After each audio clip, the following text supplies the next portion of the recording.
Two of the world's most powerful tugs were added to the fleet in the fall of 1958, the Cambrian Salvor and Sudbury II.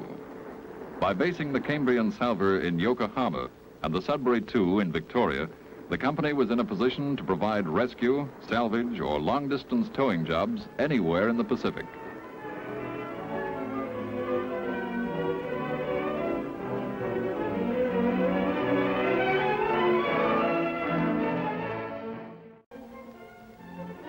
Late in October, she entered Canadian waters, passed through the Strait of Juan de Fuca, and entered the harbor of Victoria to join her famous namesake.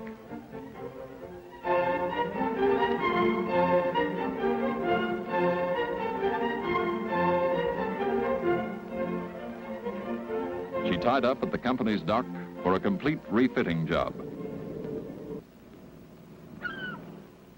The Sudbury II is a floating powerhouse, developing 3,800 horsepower on her twin screws. Four 950 horsepower Cooper Bessemer diesels supply power to four motors, geared 2 to each propeller shaft. All available space below deck is crammed with heavy salvage gear. Pumps, air compressors, welders, and lighting plants are kept ready for use anywhere at any time. Miles of steel cable, towing pennants, and ground tackle are stowed aft. Salvage anchors, steel plate, hoses, airlines, anything that might be needed on the high seas far from any port are carried in the forward holds. Sudbury II was ready for action at sea by May of 1959. Early on the morning of July 14th, the Sudbury II warped slowly out from her moorings in Victoria's inner harbor on her first assignment for her new masters. A tug in name only, she dwarfs the smaller units in the family fleet and is one of the most powerful privately owned towing vessels that sail the seas. Ship's complement and crew have won their sea spurs towboating along British Columbia's rugged coast as well as in deep water, and they are ready to meet any challenge the sea has to offer. At this time, she was heading for her first tow.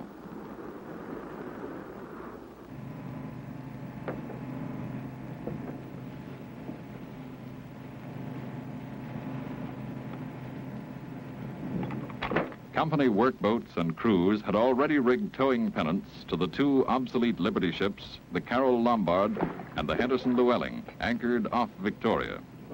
The long towing cable was made fast. The big vessel took up the slack in the tow line.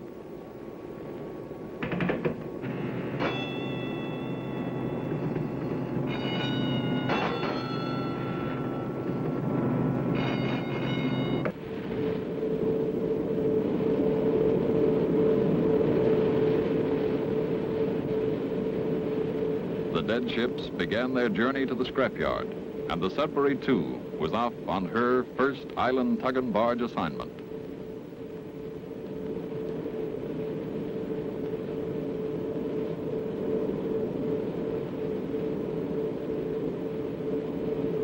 With her tandem tow, the powerful vessel made steady progress on a 4,600-mile Great Circle route across the North Pacific. Then, 8 days out of Japan, she had a brush with Typhoon Ellen.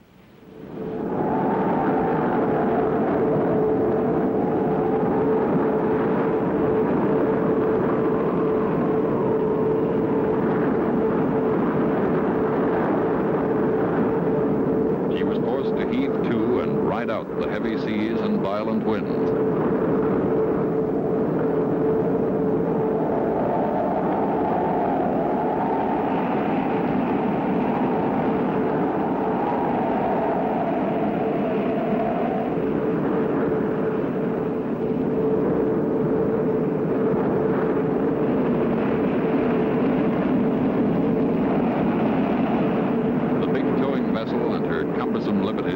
Avoided the main fury of Typhoon Ellen, only to encounter heavy seas with no wind, an aftermath of another typhoon.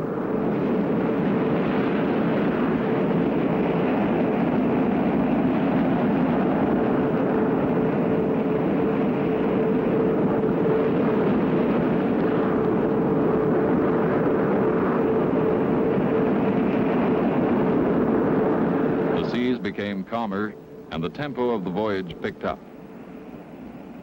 The men of the Sudbury, having faced and overcome the threat of near disaster, felt renewed confidence in her seaworthiness.